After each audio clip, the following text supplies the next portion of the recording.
사무엘상 3장 19절부터 21절까지 우리 다 같이 읽겠습니다. 사무엘이 자라매 여호와께서 그와 함께 계셔서 그의 말이 하나도 땅에 떨어지지 않게 하시니 단에서부터 부엘세바까지의 온 이스라엘이 사무엘은 여호와의 선지자로 세우심을 입은 줄을 알았더라. 여호와께서 실로에서 다시 나타나시되 여호와께서 실로에서 여호와의 말씀으로 사무엘에게 자기를 나타내시니라. 아멘. 그 소설에서 이야기를 서술해가는 여러 방식들이 있는데요, 그 중에 하나가 전지적 작가 시점입니다. 작가가 소설 속의 등장인물의 내면 세계와 외부 세계를 모두 관장하면서 이야기를 이끌어가는 방식이지요. 여기서 이 전지적이라고 하는 말은요, 무제한적이고 전권적인 의미를 내포합니다. 마치 신이 인간의 과거, 현재, 미래를 총괄적으로 볼 수 있는 능력과도 같은 거지요. 그런데 이 소설에서의 전지적 작가 시점이라고 하는 건 소설이 전개되는 순서, 또 그 테두리에 한정되지요. 다시 말하면 그 소설이라고 하는 시간과 공간의 제한을 받는다는 겁니다. 그렇게 봤을 때 여러분, 전지적 하나님 시점은 어떨까요? 하나님은 어느 때나 그리고 어느 곳에서나 자유자재하시고 시간과 공간을 초월해서 동시적으로 존재하시면서 역사하시죠. 따라서 하나님은 어떤 제한도 제약도 없으십니다. 사랑하는 교우 여러분, 우리는 우리의 인생을 전지적 하나님 시점으로 생각해야 된다고 믿습니다. 우리는 우리의 삶을 다 알 수 없습니다. 사실 우리가 현재 겪고 있다고 하는 것조차 우리는 다 모릅니다. 하지만 하나님께서는 우리의 모든 것을 다 아시지요. 그러므로 우리가 우리의 삶을 나의 시점이 아니라 전지적 하나님의 시점으로 볼 수 있다면 그것처럼 확실한 일은 없을 것입니다. 그러므로 우리는 우리의 인생을 나의 시점이 아니라 전지적 하나님의 시점으로 봐야 될 것입니다. 이스라엘의 사사시대 말기는 영적인 암흑기였고 정치적인 혼란기였습니다. 그들의 우상숭배 그리고 불순종 때문에 말씀과 이상으로 나타나는 하나님의 계시가 드물어지게 됩니다. 당시에 사사였고 대제사장이었던 엘리는 육적으로 노쇠했고 영적으로 무감각했습니다. 이렇게 타락하고 부패한 암흑기가 바로 사사시대 말기였습니다. 그런데 그때 사무엘이 태어나게 됩니다. 어찌 보면 한 치 앞도 내다볼 수 없는 이 불확실한 시대적 상황 속에 사무엘이 태어나게 된 것입니다. 그래서 어쩌면 사무엘은 그 불확실한 상황 속에서 불안한 존재로 살아가야 됐는지도 모릅니다. 객관적으로 보면 그런 시대에 태어났던 사무엘의 인생은 불안할 수밖에 없었고 두려울 수밖에 없었을 겁니다. 하지만 과연 그랬을까요? 어쩌면 이 사무엘의 상황은 오늘을 살고 있는 우리의 배경과 다르지 않은 것 같습니다. 점점 이 시대가 다양하게 발전해 가면서 예측 가능성은 낮아지고 있고, 그러다 보니 당연히 불확실성은 점점 높아지게 되는 거지요. 그래서 오늘을 살고 있는 우리 역시 늘 불안한 삶을 살게 된다는 겁니다. 그러다 보니 이제는 과연 나의 존재가, 과연 나의 삶을 어떻게 살아가야 되는지도 점점 흔들릴 만큼 이런 시대적인 상황과 환경 속에서 우리는 우리 자신에 대한 확신을 잃어버리고 살게 된다는 겁니다. 그래서 여러분, 성경을 통해서 과연 우리의 존재가 무엇인지를 확인하는 것은 오히려 불확실한 시대를 살아가는 우리에게 있어 우리의 삶의 가장 확실한 근거가 되리라고 믿습니다. 사무엘의 말씀을 통해서 오늘을 살아가고 있는 우리의 존재를 확인하고, 그래서 우리가 아무리 불확실하고 불투명한 시대와 상황 가운데 살아간다 할지라도 결코 흔들림 없이 확고한 삶을 살아가는 저와 여러분들이 되기를 바랍니다. 지난주에 우리가 사무엘의 출생의 이야기를 통해서 한 가지를 분명히 확인했죠. 사무엘은 그런 불투명한 상황 속에 내던져진, 무책임하게 내던져진 존재가 아니라 하나님께서 그를 보내셨다라고 하는 사실을 우리는 확인할 수 있었습니다. 여러분, 사무엘상 1장을 좀 다시 보실까요? 사무엘의 출생의 이야기를 파악하는 데 있어서 정말 중요한 맥락이죠. 5절과 6절에 보시면 영거퍼 기록되어 있는 내용이 등장해요. 5절 뒷부분에 보시면 그러나 여호와께서 그에게 임신하지 못하게 하시니, 6절 여호와께서 그에게 임신하지 못하게 하심으로. 여러분, 사무엘의 출생의 이야기를 기록하면서 지금 영거퍼 2번 반복해서 등장하고 있는 내용이죠. 하나님께서 한나에게 임신하지 못하게 하셨다는 거예요. 즉 한나가 지금 아이를 낳지 못하고 있는 형편에 있는 건 하나님 때문이었습니다. 하나님께서 그의 태를 닫으신 거였어요. 하나님께서 임신하지 못하게 하셨어요. 여러분, 그런데 자, 1장 뒷부분을 좀 보실까요? 19절 뒷부분을 보시면 엘가나가 그의 아내 한나와 동침함에 여호와께서 그를 생각하세요. 그리고 한나가 임신하고 아들을 낳지요. 여러분, 지금까지 엘가나와 한나가 아이를 낳기 위해 얼마나 노력했겠냔 말이에요. 근데 아이가 생기지 않았어요. 이유가 뭐였냐면 하나님이 임신하지 못하게 하셨거든요. 근데 이날은 엘가나와 한나가 동침을 했고 하나님께서 그들을 생각해 주셨어요. 그리고 한나가 임신을 한 거예요. 그러니까 여러분, 이런 불확실하고 불투명한 상황에 어쩌면 사무엘은 본인의 의지와 상관없이 내던져진 불안한 존재라고 여겨질지 모르지만 사실 사무엘의 출생은요, 하나님의 주도적인 개입과 역사가 있었다는 거죠. 우연히, 실수로, 무책임하게 내던져진 존재가 아니라 철저한 하나님의 계획과 섭리 안에서 하나님은 사무엘을 보내셨다는 거예요. 사랑하는 교우 여러분, 우리의 불확실한 존재, 불안한 존재를 극복할 수 있는, 이 실존적인 문제를 극복할 수 있는 가장 확실한 근거가 뭘까? 그건 하나님께서 우리를 보내셨다는 겁니다. 저는 여러분들이 여러분의 인생에 관해 생각할 때마다 이 부분을 놓치지 않기를 바랍니다. 나는 내던져진 존재가 아니라 하나님께서 보낸 존재라는 거 말입니다. 존재의 근거가 확실해지면은요, 흔들리지 않을 수 있습니다. 우리의 존재의 근거가 분명해지면은요, 흔들리지 않을 수 있습니다. 그런데 문제는 뭐냐면 상황이 불확실하고 불투명하니까 마치 불안한 존재로 살아가는 게 당연하다고 생각하는 거예요. 저는 그게 문제라고 생각됩니다.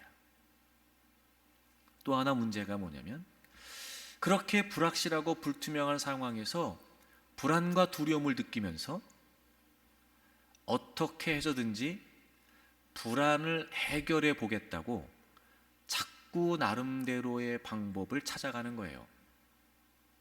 이거면 확실할 거야. 이거면 불안이 해소될 거야. 이거면 두려움이 없어질 거야. 그러면서 자꾸 나름대로의 방법을 찾아간다는 거죠. 우린 경험해봐서 알아요. 이거면 될 것 같아서 손에 쥐었는데요, 그걸로 안 된다는 걸 이내 우리가 깨닫게 되죠. 이 정도면은 두려움이 없이 확실하게 살아갈 수 있을 것 같아서 막 발버둥 치면서 그걸 딱 붙들었어요. 근데 우리는 곧 알게 돼요. 그게 우리를 확실하게 하지 못한다는 걸 말입니다. 이런 무의미한 시도를 멈춰야 됩니다. 그리고 다시 우리의 존재의 근원이 되시고 근거가 되시는 하나님 앞에서 나는 하나님이 내 존재의 기원이 되신다 라고 하는 사실을 우리가 확신할 수 있어야 됩니다. 성경을 찾아볼까요? 이사야 44장입니다. 1절 2절을 보시면 나의 종 야곱 내가 택한 이스라엘아 이제 들으라. 하나님의 백성들을 향해서 하나님이 말씀하시는 거예요. 하나님의 말씀을 들으래요. 2절 보세요. 너를 만들고 너를 모태에서부터 지어낸 너를 도와줄 여호와가 이같이 말하노라. 나의 종 야곱 내가 택한 여수르나 두려워하지 말라. 이렇게 말씀하세요. 여러분 1절에서는 나의 종 야곱 내가 택한 이스라엘 이렇게 하나님 백성들을 부르셨는데 2절 마지막에는 나의 종 야곱 내가 택한 여수르나 이렇게 여수른이라고 하는 표현을 쓰세요. 여러분이 여수른이라고 하는 말은 하나님의 백성들을 지칭하는 말인데 보다 더 시적인 표현이라고 그래요. 그러니까 하나님께서 하나님의 백성들을 야곱아 이스라엘 이렇게 일반적으로 호칭하시는 것이 아니라 우리식으로 표현하면 애칭으로 부르시는 거예요. 여수르나 이런 표현은 애칭인 거예요. 그러니까 그만큼 하나님이 하나님의 백성들을 아끼시고 소중히 여기시고 각별히 사랑하신다는 의미를 담는 거예요. 여수르나. 네. 우리도 왜 그런 거 있잖아요. 왜 그 부모들이 애들을 부를 때 엄마가 기분 좋을 때 부르는 거하고 기분 나쁠 때 부르는 거하고 달라요, 여러분. 네. 물론 여러분 억양도 있지만 호칭이 다르다니까. 예를 들면 여러분 기분 좋을 때는 이름만 불러 아주 부드럽게. 근데 기분 좀 나쁘면 성을 붙여 성을. 누구누구 이렇게 말 그런 거 있잖아요, 여러분. 그러니까 이 여술이라고 하는 표현이 그만큼 하나님이 하나님의 백성들을 각별히 아끼신다는 그런 애칭인 거예요. 하나님이 하나님의 백성들을 그렇게 호칭하시는 이유가 있죠. 하나님이 우리를 만드셨다는 거예요. 여러분 이게 창조했다는 말이에요. 여러분 부모님이 여러분 만든 거 아니에요. 실수로 우연히 계획도 없이 이런 게 아니고 하나님이 우리를 철저히 계획하셔서 여러분 한 분 한 분은 하나님께서 지으셨어요. 그래서 그 뒤에 너를 모태에서부터 지었다 이렇게 말씀하시잖아요. 그러니까 정말 우리의 생명을 잉태하신 분이 누구시라는 거예요. 하나님.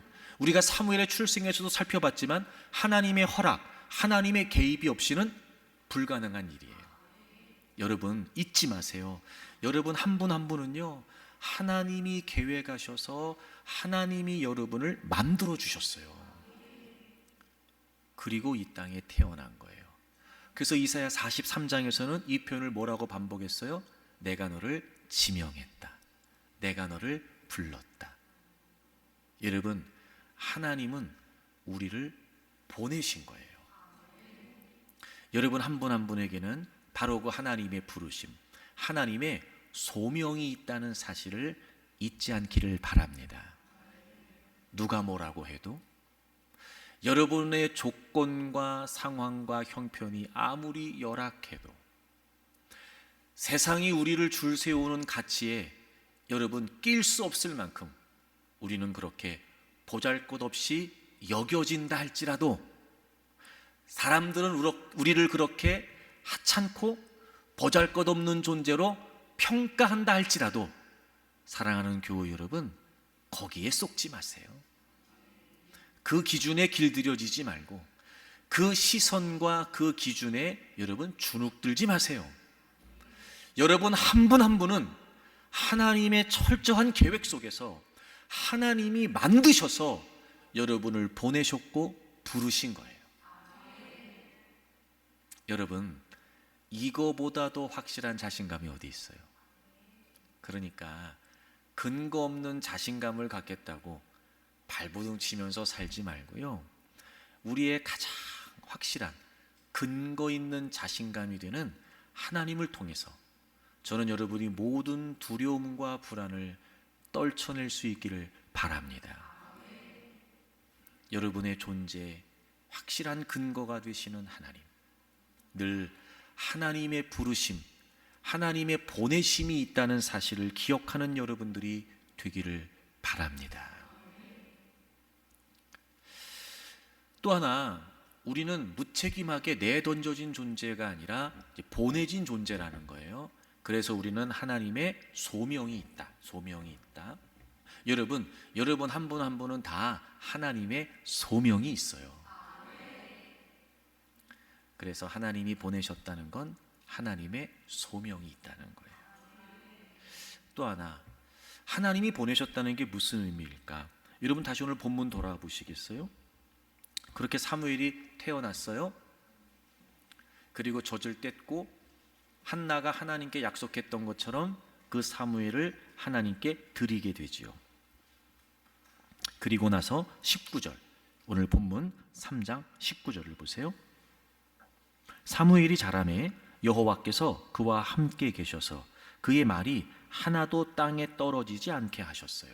자, 하나님께 드려졌어요. 하나님이 드려졌어요. 그리고 사무엘이 자라면서 사무엘에게 나타나는 모습이 하나 있었어요. 그게 뭐냐면 하나님께서 그와 함께 하심으로 그의 말이 하나도 땅에 떨어지지 않게 돼요. 여러분, 땅에 떨어지지 않았다 이 말이 무슨 말이냐면 어긋나지 않고 다 이루어졌다 이런 뜻이에요. 자, 이게 무슨 의미냐? 자, 먼저 21절을 보세요. 21절. 여호와께서 실로에서 다시 나타나셨어요. 그러면서 여호와께서 실로에서 여호와의 말씀으로 사무엘에게 자기를 나타내셨다 이렇게 돼 있죠. 여러분, 사무엘상 3장에 보면 하나님께서 사무엘을 부르시고 또 사무엘을 찾으시고 그 사무엘에게 말씀하시는 장면이 등장하잖아요. 그 이후에 하나님이 다시 사무엘에게 나타나셨다 이런 의미인데, 여기 다시라고 번역된 이 단어는 두 번째 나타나셨다 이 말이 아니고 영어 성경을 보니까요 continue라고 하는 단어를 썼어요. 이 말은 무슨 말이냐면 계속해서 하나님이 사무엘에게 나타나셨다는 거예요. 어떻게요? 말씀으로. 그러니까 이런 거예요. 자, 정리해보면 사무엘이 자라면서 사무엘에게 한 가지 나타나는 모습이 있었어요. 그게 뭐냐면 하나님이 그와 함께 하셨고 하나님은 계속해서 그에게 말씀하신 거죠. 그리고 사무엘은 그 하나님의 말씀을 전했는데, 그 하나님 말씀을 선포했는데 놀랍게도 사무엘이 선포한 하나님의 말씀이 어긋남이 없이 그대로 다 이루어지게 된 거예요. 자, 이게 무슨 의미냐? 20절. 단에서부터 브엘세바까지 온 이스라엘이 사무엘은 여호와의 선지자로 세우심을 입은 줄을 알았더라. 단에서부터 브엘세바, 즉 이스라엘 전역이, 그러니까 이스라엘 모든 사람들이 사무엘은 하나님이 세우신 선지자구나 라고 알게 됐다는 거예요. 여러분, 이게 무슨 의미일까요? 제가 지난주에도 시대적인 배경을 오늘도 설명을 드렸어요. 이스라엘 백성들의 계속되는 불순종과 우상 숭배 때문에 하나님이 하나님의 백성들에게 나타나지 않으시는 거예요. 말씀으로 나타나셨는데 그 말씀의 계시와 이상이 점점 드물어지기 시작했어요. 그리고 그때 사무엘이 태어났지요. 하나님의 소명이 있었어요. 그건 하나님의 부르심이었어요. 근데 소명만 있지 않았어요. 하나님이 그 시대에 계속해서 사무엘에게 말씀하셨고 사무엘은 그 하나님의 말씀을 전했고, 근데 놀라운 건 그 하나님 말씀이 그대로 다 이루어지면서 모든 이스라엘 백성들이 사무엘은 하나님이 세우신 선지자구나 라고 하는 걸 알게 됐다는 거죠. 그럼 이 말씀은 이제 하나님께서는 그동안은 이상과 계시의 말씀으로 나타내지 않으셨던 하나님께서 이제는 하나님이 보내신, 그래서 하나님이 부르신 그 사무엘을 통해 계속해서 말씀하시고 그 말씀대로 행하시겠다는 거죠. 바로 그것이 사무엘이 그 시대에 태어나서 해야 될 역할이었던 거예요. 여러분, 하나님이 보내셨다는 게 무슨 말일까? 우리가 이 시대에 이 상황에 내던져진 존재가 아니라 하나님께서 보내신 존재라는 게 무슨 의미겠어요? 첫째, 하나님의 소명이 있다는 것과 더불어 둘째, 하나님의 사명이 있다는 거예요. 사명. 하나님이 부르셨어요. 이유가 있는 거예요. 하나님께서 보내셨어요. 이유가 있는 거예요. 자, 여러분 생각을 해보세요. 하나님이 이 모든 우주 만물을 지금도 살아계셔서 섭리하시고 주관하시죠. 그런 하나님이 우리를 계획하셔서 이 땅에 보내주셨어요. 그럼 당연히 이유가 있지 않겠냔 말이에요. 하나님이 실수로 보내셨겠어요? 하나님이 그냥 보내셨겠어요? 아니에요. 모든 우주 만물을 철저히 자신의 생각대로, 자신의 뜻대로 주관하시는 그 하나님께서 우리를 계획하셔서 이 땅에 보내셨다는 건, 그래서 하나님이 우리를 지명하여 부르셨다는 건 이유가 있으신 거예요. 그걸 사명이라고 말하는 거예요. 여러분, 한 분 한 분은 하나님의 소명이 있습니다. 하나님이 보내주셨어요. 그리고 더불어 여러분 한 분 한 분에게는 하나님의 사명이 있습니다. 저는 늘 여러분에게 사명을 강조하잖아요. 여러분의 자녀들을 양육할 때, 지도할 때 꼭 제가 사명을 강조하잖아요. 저는 우리가 우리의 인생에 관해 고민하면서 가장 중요하게 여겨야 할 것 중에 하나가 저는 사명이라고 생각해요. 이유는 제가 좀 전에 말씀드린 것 때문에 그래요. 하나님이 보내셨다면 이유가 없을 리가 없어요. 근데 우리는 이걸 놓치고 살아요.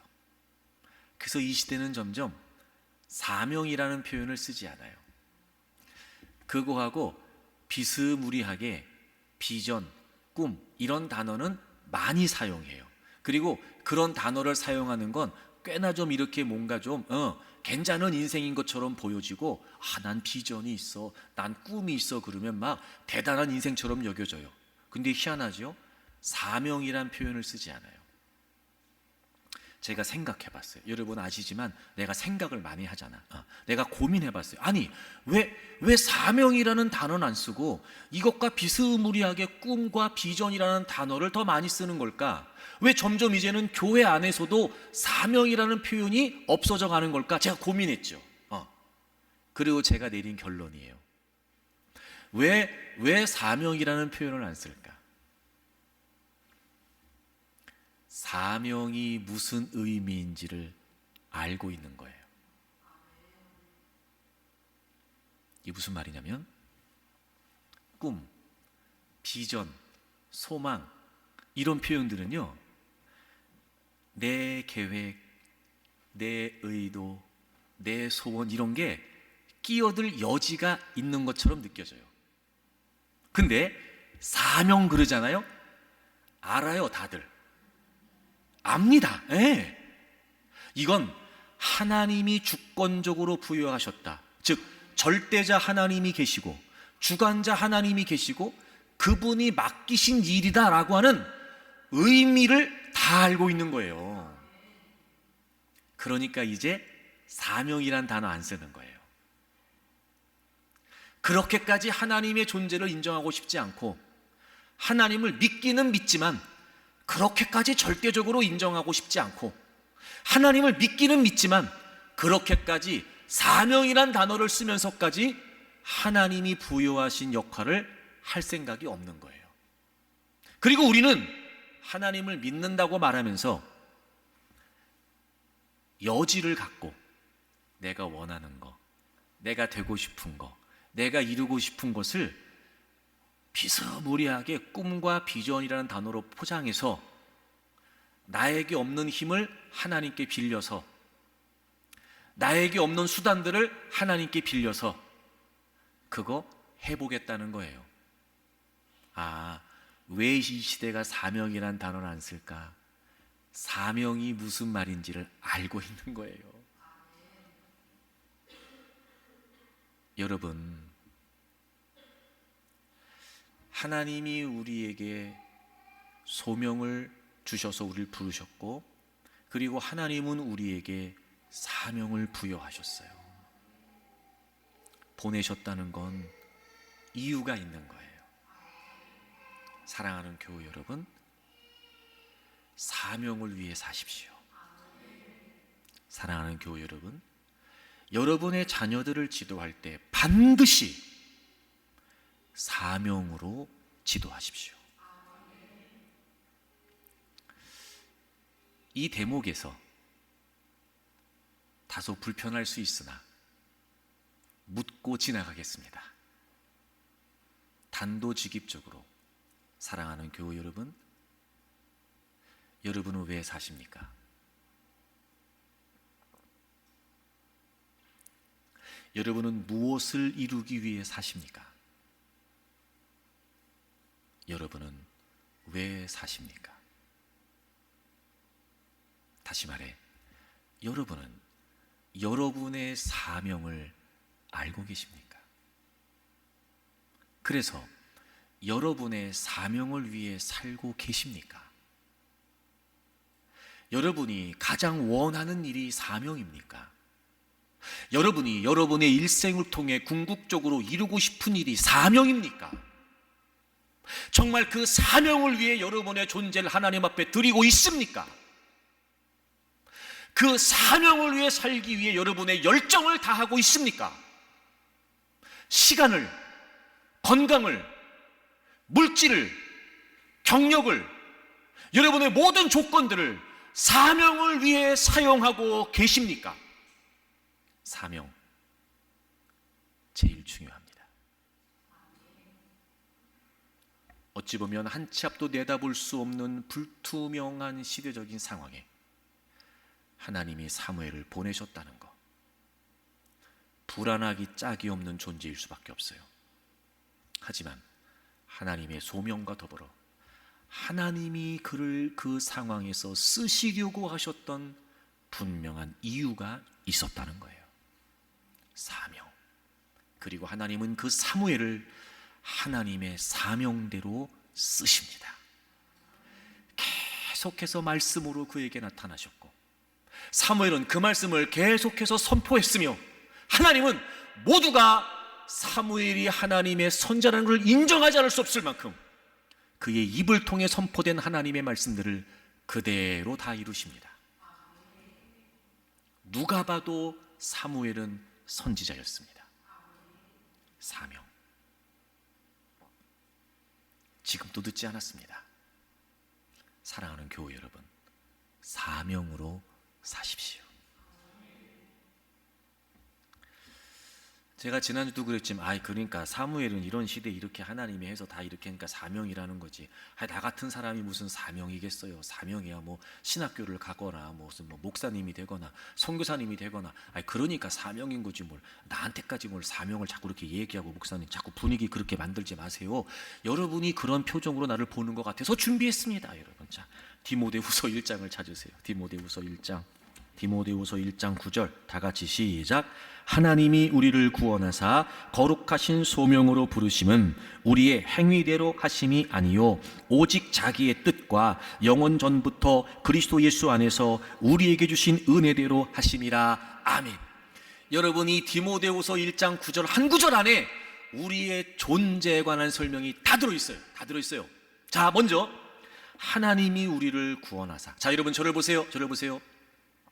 자, 여러분 다 예수님을 여러분의 구주와 주님으로 믿으시죠? 자, 여러분 모두 하나님의 구원을 받으신 거죠? 다 그렇게 믿으시죠? 자, 그럼 이 1장 9절의 말씀은 구원받은 우리에게 해당이 돼요, 안 돼요? 돼요. 해당됩니다. 자, 하나님이 우리를 구원하사. 그 구원이 무슨 말인지 아세요? 거룩하신 소명으로 부르심이라는 거예요. 콜링. 그러니까 하나님이 우리를 구원하셨다는 거, 여러분 우리가 구원받았다는 게 무슨 의미예요? 하나님이 우리를 소명하셨다는 거예요. 부르셨다. 그러니까 우리는 내던져진 존재가 아니라 보내진 존재예요. 여러분 한 분 한 분에게 하나님의 뭐가 있어요? 소명이 있어요. 콜링. 영어 성경에 콜이라고 하는 동사를 썼어요. 콜링.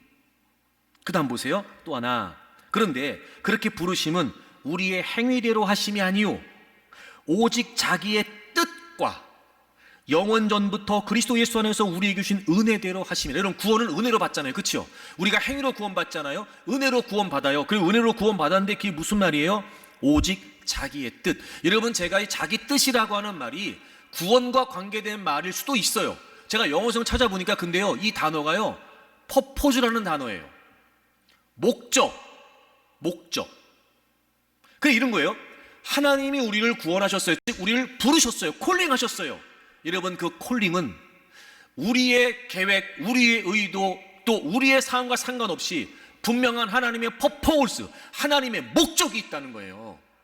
사명 말입니다. 사명. 그리고 이 소명과 사명을 은혜라고 얘기하는 거예요. 자, 여러분, 사명은 특정 부류의 사람들에게 해당되는 게 아니라는 거 아시겠죠? 여러분, 사명은 여기 있는 목사에게만 있는 거 아니라는 거 아시겠죠?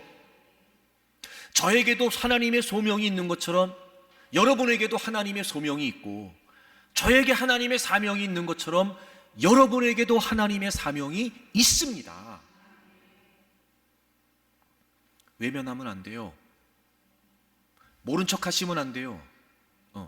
이렇게 분명히 들었으니까 이제 모른 척도 못하지, 여러분. 그죠? 여러분, 이렇게 들었어요. 분명히 다 들었습니다. 분명히 여러분. 제가 증인입니다. 여러분이 증인이고, 소명과 더불어 사명이 있어요. 여러분의 자녀들도 마찬가지. 제가 늘 여러분에게 입버릇처럼 강조했지만 제발, 여러분, 제발 우리 교회 교우들, 가정의 부모님들은 우리의 자녀들을 기를 때 돈 잘 버는 일 해라.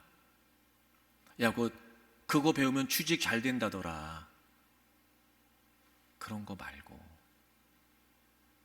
말고 그 자녀들을 위해 부모들이 힘껏 하나님께 기도해서 하나님이 너를 이 땅에 보내주셨고 하나님이 너를 콜링하셨다. 그리고 너에게 하나님의 사명이 있어. 그 사명 위에 살자. 사명 위에 살아야 돼. 이렇게 지도했으면 좋겠어요.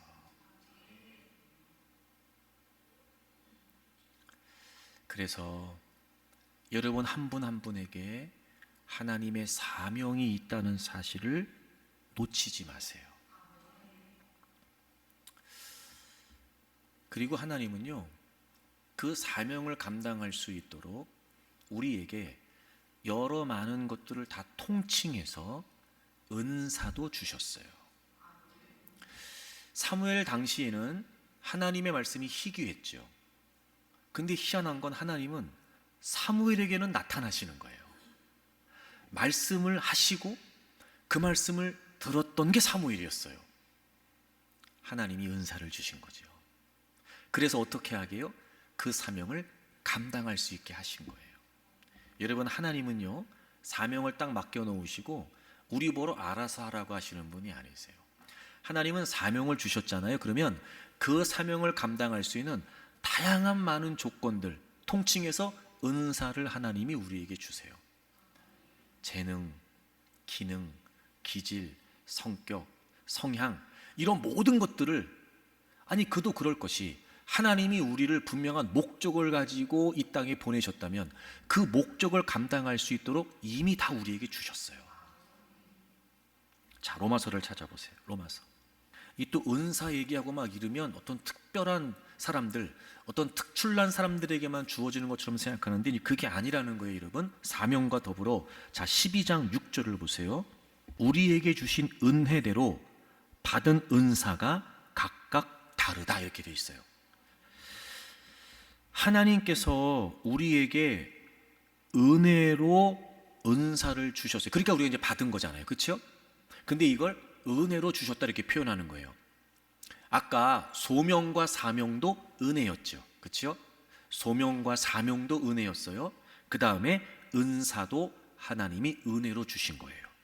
근데 받은 은사가 먼저 각각 이렇게 되죠. 각각. 여러분이 각각이라고 하는 말이 무슨 말이냐면요, 한 사람 한 사람에게, 즉 모두에게 다 주셨다는 거예요.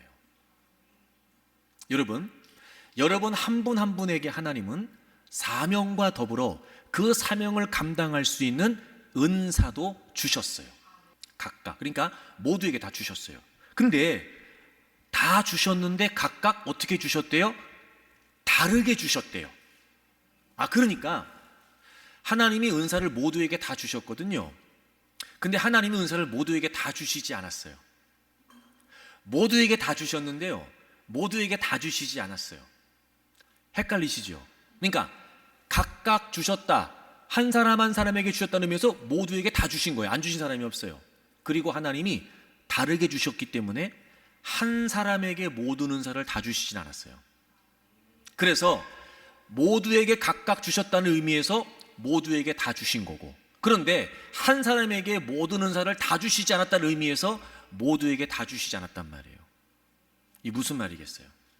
하나님은 여러분 한 분 한 분을 향하신 분명한 계획을 세우셨고 사명을 부여해서 이 땅에 보내셨어요. 그리고 다 각각의 은사를 통해서 하나님이 부여하신 그 목적들을, 그 사명들을 감당하게 하셨어요. 여러분 한 분 한 분은요, 특별한 분들이에요. 그런 거 있잖아요. 왜 공장에서 물건 찍어내듯이 하나님이 여러분을 그렇게 보내신 게 아니라고요. 요즘 말로 여러분의 존재는 유니크합니다. 굉장히 특별한 각각의 특징을 갖고 있는, 각각의 은사, 다른 은사를 갖고 있는, 각각의 다른 사명을 감당하는 유니크한 분들이에요. 그러니까 하나님이 저에게만 사명을 주시고 목사인 저에게만 은사를 주신 게 아니고 하나님이 여러분에게도 사명을 주셨고 여러분에게도 은사를 주셨어요. 난 잘 모르겠는데, 모르는 게 아니고요, 알려고 안 한 거예요. 뭔 말인지 아실 텐데, 여러분이 이제부터라도 이 말씀을 토대로 나는 하나님이 보내신 존재다, 난 불안하고 두려워할 이유가 없다, 나는 소명이 있고 사명이 있다라고 하는 말씀을 통해서 여러분의 사명과 여러분의 은사에 관심을 갖기 시작하면 하나님은 반드시 알려주시고 반드시 사용하세요. 제가 여러 번 말씀드린 적이 있었던 닉 부이치치, 여러분 잘 아실 거예요. 아마 한 번쯤 다 영상이나 이런 거 보셨을 것 같은데, 이제 테트라 아멜리아 신드롬이라고 하는 병을 선천적으로 이제 갖고 태어났잖아요. 그래서 양팔이 없고, 그리고 한쪽 다리가 없고, 이제 한쪽 발이 있긴 한데 그걸 사실 뭐 발이라고 말하기 좀 그렇잖아요. 그냥 발가락 2개만 이렇게 붙어 있는 그런 상황. 그러니까 이제 누가 봐도 인생을 살아갈 수 없는 절망적인 상황. 그러니까 이런 거죠. 세상도 불확실한데 본인의 존재도 불확실한 거예요. 그러니까 얼마나 암울하고 얼마나 절망적인 상황이겠냐고요. 근데 희한한 건 그분이 전 세계를 다니면서 희망을 전하잖아요. 그분이 강연을 할 때 이렇게 한다고 그래요. 제가 영상을 봤는데 강연하면서 이렇게 강연장에 들어올 때 넘어진대요. 그러면 그걸 보고 있는 사람들이 다 안타까워한대요. 어떻게, 그러면서 막 안타까워한대요. 그러면 이렇게 넘어져서 이분이 이렇게 얘기한대요. 여러분, 우리는 걸어가다가 이렇게 넘어지기도 합니다. 그런데 넘어져 있으면 안 됩니다. 결코 포기하지 마세요. 다시 일어나세요. 나는 100번이라도 다시 시도할 겁니다. 이렇게 얘기한대요. 그리고 어떻게 하나 봤더니 팔하고 다리가 없으니까 이마를 땅에 대고 비비면서 힘겹게 땀을 흘리면서 일어나는 거예요. 그러면 그걸 보는 사람들이 다 애처로워하면서 막 울기도 하고 막 그런데요. 근데 그렇게 해서 막 어렵게 딱 일어서면요, 다 같이 환호를 한대요. 그때 닉 부이치치가 이렇게 얘기한대요. 여러분, 하나님께서는요 저에게 특별한 은사와 능력을 주셨어요. 넘어졌다가 일어서기만 해도요, 이렇게 사람들이 감동을 받아요. 저도 일어서는데 여러분이 못 일어설 것이 없지 않습니까? 이렇게 얘기한대요. 그분에게 무슨 은사가 있다고 여겨져요, 여러분? 남들 다 있는 것도 없어요. 오히려 하나님, 왜 나는 이렇게 태어나게 했습니까? 왜 내 건 다 가져갔습니까? 이렇게 말을 해도 우리가 보기에 타당하다고 여겨지지 않아요? 근데 놀랍지요. 하나님이 내게 은사와 능력을 주셨대요. 은사가 없는 게 아니에요. 관심이 없는 거예요. 사명을 모르는 게 아니에요. 알려고 안 하는 거예요. 모든 사람이 다 마찬가지예요. 그 누구라도 이렇게 닉 부이치치처럼 아무리 선천적으로 불가능한 조건을 가지고 태어났다 할지라도 여러분, 그 존재 속에 하나님의 소명, 하나님의 사명, 하나님의 은사가 있습니다. 사랑하는 교회 여러분, 저는 여러분들이 아무리 힘겹고 어려운 상황 속에 있다 할지라도 여러분 스스로가 여러분을 봐도 야, 나는 왜 이래? 나는 왜 이거밖에 안 될까 싶은 마음이 든다 할지라도 절대로 여러분에게 하나님의 소명이 있고 사명이 있다는 사실을 잊지 마십시오. 그리고 하나님이 내게 주신 은사가 있고 재능이 있다는 사실을 놓치지 마세요. 그리고 지금부터라도 하나님의 사명과 하나님의 은사의 마음을 두고 그렇게 살아가기 위해 하나님께 매달려 몸부림치게 되면 하나님은 그 누구라도 하나님의 목적대로 쓰실 겁니다.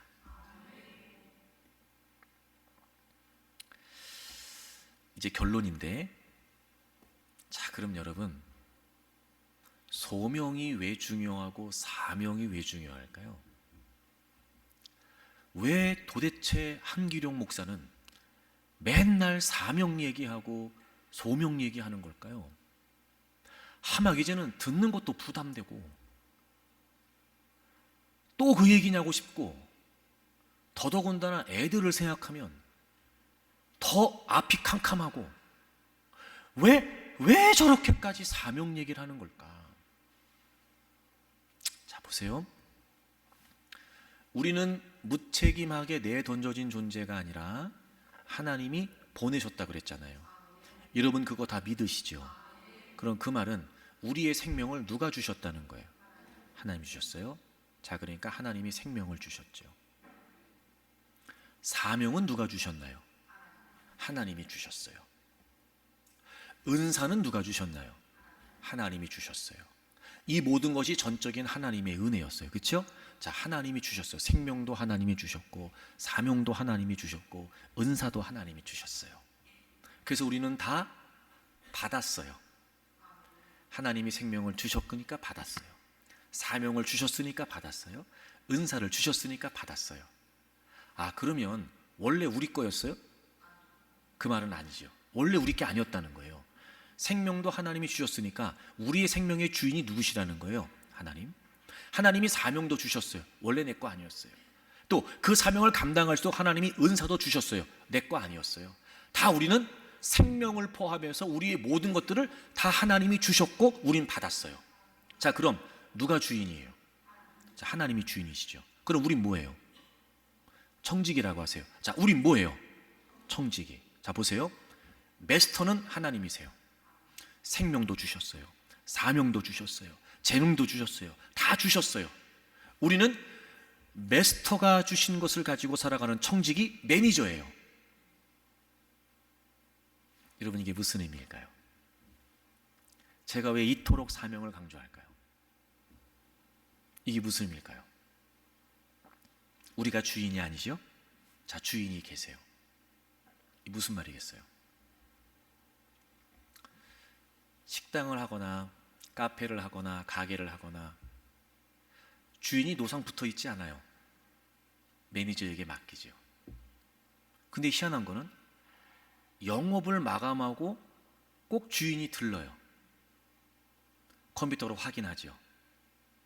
그날의 수익을, 지출을. 뭐해요? 문 닫을 때 와서 뭐 해요? 결산. 제가 왜 여러분에게 이토록 사명을 강조하는지 아세요? 우린 우리 생명이 내 건 줄 알아요. 내가 사는 줄 알아요. 아니요. 하나님이 주신 거를 우린 청지기로 사는 거예요. 자, 그럼 주님이 오셔서 뭐 하시겠어요? 결산하세요. 그게 주님의 재림이에요.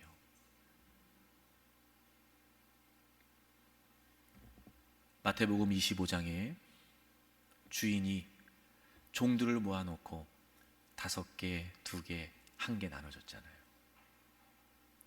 그리고 오랜 후에 주인이 다시 돌아왔어요. 그리고 뭐 했어요? 결산했어요. 여러분 놀랍죠? 주인이 돌아와서 결산한 그 결산이 그 종들의 마지막 운명을 결정했어요. 여러분 결산이 단순하지 않습니다. 여러분 결산이 그렇게 만만치 않습니다. 결산이 그렇게 단순한 게 아닙니다. 결산이 우리가 이렇게 넉넉고 우리가 이렇게 편한 대로 우리가 이렇게 마음대로 살 만큼 결산이 그렇게 호락호락하지 않습니다. 주인이 하나님이시고 우린 청지기예요. 그래서 그 주인께서 다시 오셔서 결산하시는 거예요. 내가 너한테 생명을 줬지. 내가 너를 은혜로 불렀다. 내가 너에게 이런 사명을 맡겼고 그거 감당하도록 이런 조건을 줬어. 너 어떻게 살았냐? 너 뭐 하고 살았어? 너 무엇을 위해 살았냐? 자, 결산하자. 그게 주님의 재림이에요. 그날 어떠시겠어요? 사랑하는 교회 여러분, 그날 괜찮으세요? 근데 우리가 주인 되신 하나님을 놓치고 그분께서 맡겨주신 사명도 놓친 채, 그리고 더구나 그분이 다시 오셔서 결산하신다는 걸 까맣게 잊고 삽니다. 마치 난 예수님 믿었으니까요, 난 천국 가요, 난 교회 나왔잖아요. 그걸로 될까? 내 맘대로 적당히 대충대충 살고 싶은 대로 세상 돌아가는 대로 살다가 나는 천국 가면 되지요. 난 예수님 믿으니까, 난 교회 다녔는데요. 그렇게 안 된다니까요, 여러분. 다시 말해, 정말 하나님을 믿는 믿음, 내가 구원받은 하나님의 자녀로 하나님의 부르심을 받았다라고 하는 그 믿음이라고 하는 말 속에는 그분이 맡겨주신 일을 위해 산다는 것도 포함되어 있다는 거예요. 그러니까 마태복음 25장에 그 달란트 비유가 있는 거예요. 저는 우리가 이렇게 살았으면 좋겠어요. 자, 마태복음 25장을 찾아보세요. 그렇게 다 나눠주고 주인이 멀리 가 있다가 오랜 후에 돌아와서 이제 종들을 만나는 거예요. 그게 결산이잖아요. 근데 결산할 때 보면 주인을 만나서 결산하면서 5개 받고 2개 받은 사람이 했던 말과 하나 받았던 사람이 했던 말이 좀 달라요.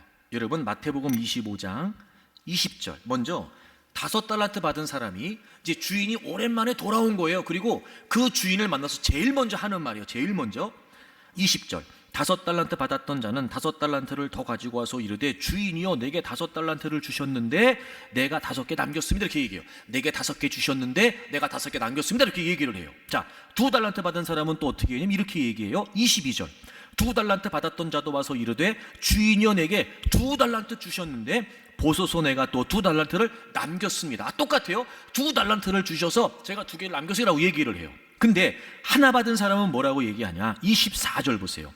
1달란트 받았던 자는 와서 이르되 주인이여 당신은 굳은 사람이라 심지 않아서 거두고 해치지 않아서 모으는 줄을 내가 알았으므로 이렇게 얘기를 해요. 여러분 저를 보세요. 5개 받고 2개 받은 사람이 오랜 후에 돌아온 주인을 만나서 처음 했던 얘기하고 1달란트 받았던 사람이 했던 얘기하고 분명히 차이가 있어요. 제가 말씀드리려고 하는 차이는 바로 이 차이예요. 자, 5개를 받은 사람과 2개를 받은 사람은 주인이 돌아왔어요. 오자마자 그 주인을 만나서 하는 얘기가 뭐예요? 주인님, 제게 5개 주셨잖아요. 5개. 이 얘기부터 해요. 2달란트 받은 사람도 주인님, 제게 2개 주셨어요. 2개 주셨잖아요. 2개. 이 얘기부터 해요. 근데 하나 받은 사람은 그 얘기를 안 해요. 자, 이 말만 들어도요, 그 종들이 주인이 돌아오는 날까지 어떻게 살았는지가 분명해 보이잖아요. 어떻게 살았는지가. 이런 거예요. 주인이 오자마자 하는 얘기가 주인님 제게 5개 주셨지요? 이 얘기부터 한다는 건 무슨 말이겠어요? 주인이 준 그 5개가 그 종에게 있어서 제일 중요했던 거예요. 그게 이를테면 이런 거예요. 그것만 보고 살아온 거야. 거기에 목숨 걸고 살아온 거예요. 마치 이런 거죠. 주인이 오기를 기다렸다는 듯이 주인이 오면 제일 먼저 그 얘기부터 하는 거예요. 왜? 그게 자신의 일생에서 제일 중요했거든요. 2달란트 받은 사람도 마찬가지였어요. 1달란트 받은 사람은 어차피 땅속에 묻어두고 살았잖아. 안중에도 없이 살았어요. 관심도 두지 않고 살았어요. 그러니 주인을 만나면 그 얘기가 나오겠어요? 오히려 핑곗거리를 찾는 거죠. 오히려 자기 잘못이 없다고 회피하려고만 하는 거예요. 이 차이예요. 이 차이. 사랑하는 교우 여러분, 지금 뭐 때문에 사십니까? 여러분의 일생에 제일 중요한 게 뭡니까? 주님 다시 오셨을 때 주님 저한테 이거 맡겨주셨는데요, 저 이거 위해 살았어요, 이렇게 말할 수 있을 만큼 정말 여러분의 인생의 가장 중요한 점이, 정말 여러분의 인생의 가장 최고의 목적이, 정말 여러분의 인생의 가장 소중한 이유가 주인께서 맡겨주신 사명입니까? 만약 그게 아니라면, 만약 지금까지 그렇게 살지 않았다면 우린 1달란트 받은 사람인 겁니다. 결산. 그래서 사명이 중요합니다. 사랑하는 교우 여러분, 우린 하나님의 소명이 있고 사명이 있는 사람들입니다. 그 분명한 이유와 목적이 있으면 아무리 세상이 불확실해도 흔들리지 않습니다. 왜요? 헤쳐나가야 될 이유가 있고, 다시 일어설 이유가 분명하고, 다시 달려갈 이유가 확실하니 어떤 상황에서도 흔들리거나 흐트러지거나 무너지지 않습니다. 근데 그 목적이 없는 거예요. 그러니까 비틀거리는 거예요. 이제부터 소명과 사명을 기억하고 사세요. 그리고 다시 한번 또 주님의 이름으로 간곡히 부탁합니다. 여러분의 자녀들을 지도할 때 제발 사명대로 살도록 지도하세요. 결산이 있습니다. 우린 청지기입니다. 그래서 소명과 사명으로 사는 건 중요합니다. 사랑하는 교회 여러분, 주님 다시 오시는 그날까지 흔들림 없이 소명을 위해, 사명을 위해 사는 저와 여러분들이 되기를 바랍니다. 주님 다시 오셔서 결산할 때 잘했다, 착하고 충성된 종아, 주인의 즐거움에 참여하자, 이런 칭찬을 듣는 저와 여러분들이 되기를 바랍니다.